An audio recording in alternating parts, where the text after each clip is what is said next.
Hello, magandang oras, araw at gabi mga kadiskarte. Saan man pa kayo panig ng mundo.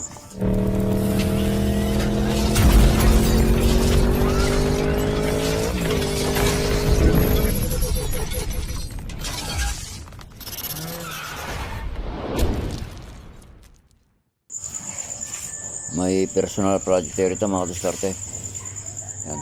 Inipon ko yung mga pinagtabasan ko ng mga pang-upholstery ng mga tricycle. Ito yung mga pinagtabasan ko ting may nagpapa-upholstery sa akin. Yan, iniipon ko lahat yung mga rita-ritaso niya. Kesa itapon, naisip ko na gawin na lang ganito. Yan. Pati itong mga zipper na ginamit ko rito, ano na rin to, yung mga sira-sirang bag na to, yung mga knapsack na bag ng mga estudyante. Doon ko kinuha to para nang sa gayon kahit papano imbis na itapon ng buo, may maiwan pang pakikinabangan. Yan. So sana samahan nyo ako mga kadiskarte hanggang matapos natin tong project na to.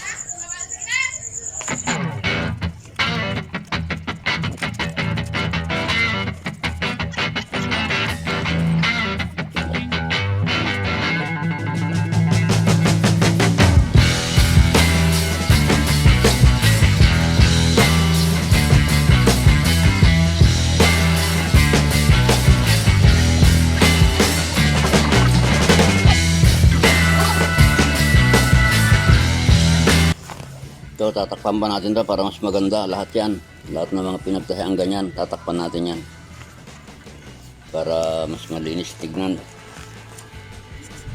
Yan, lalagyan natin lahat ng ganitong takip.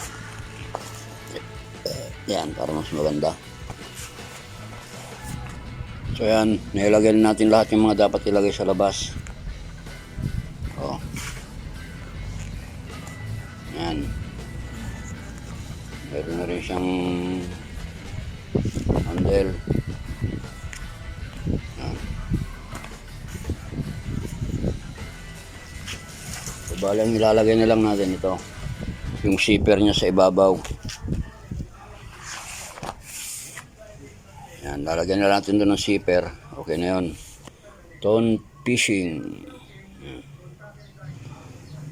Ito kaya may mga dugtong-dugtong yan kasi ito mga rita-ritaso lang to. Rita-ritaso na pinagdugtong-dugtong ko lang para mabuo ko. Sayang kasi pag susunugin lang. Yan. Lahat yan, pinagdugtong-dugtong ko lang na ritaso yan para mapakinabangan ko ulit. Oh. Yan, kahit sa may ilalim, dugtong yan. Kaya ganyan yan, daming tahi niyan, dugtong lahat yan. Pero lalagyan ko ng zipper to, tapos lalagay ko na rito sa ibabaw. Bali ganyan. Yan.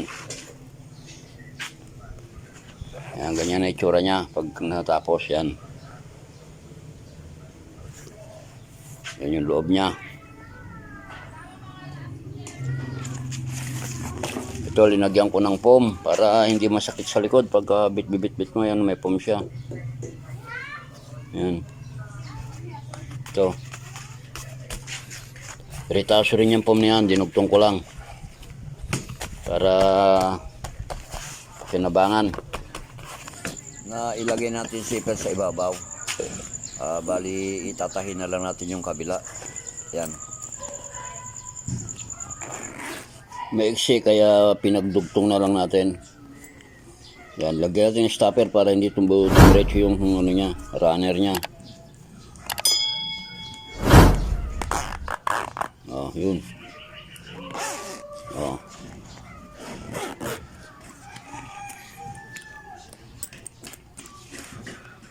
Ayan. Tatahin na lang natin dito sa kabila para yari na.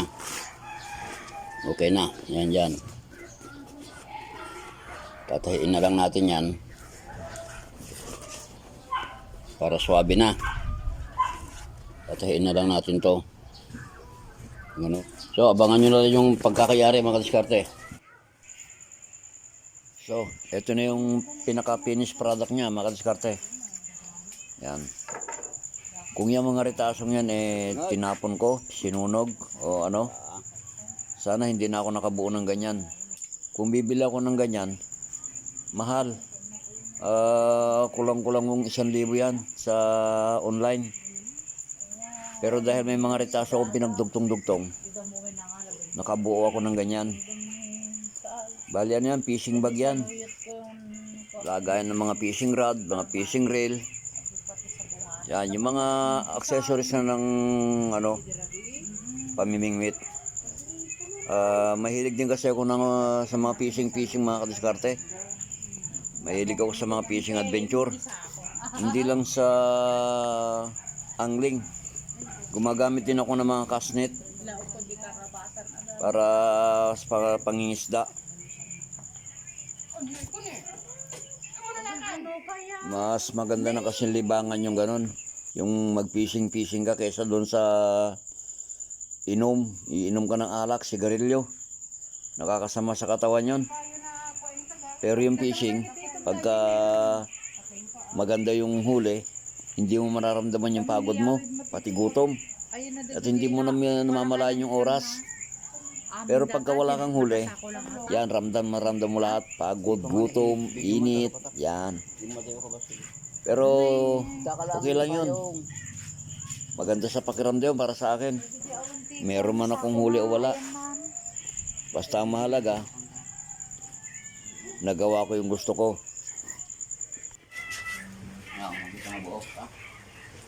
Ya, helikopter yun.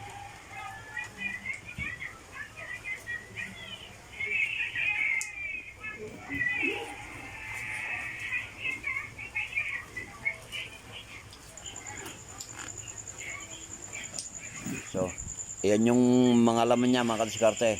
Diba? Hindi ko pa nilalagay lahat ng mga gamit ko dyan. Yan pala yung nakikita nyo, pero marami pa ako idadagdag dyan. Kasi kung hindi ako gagawa ng bag, nagkarat lang sila. Kaya naisipan ko gumawa ng bag para nang sa gayon, masinop ko silang lahat. Ito naman yung pinaka-compartment ng mga fishing accessories, katulad ng mga lures, line, hook. Yan, dyan sila para hindi sila nagkalat. Ito isang bitbita na lang to, dala lahat.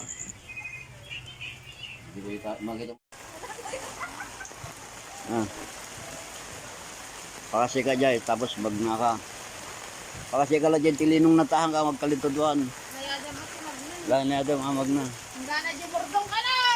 Ta, murdong na ta. Gab, sublikan.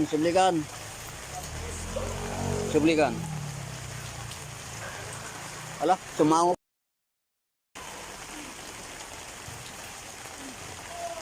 Nahin ta jay, ngomongin. Ay, ang gagkalta, mereka nga rin.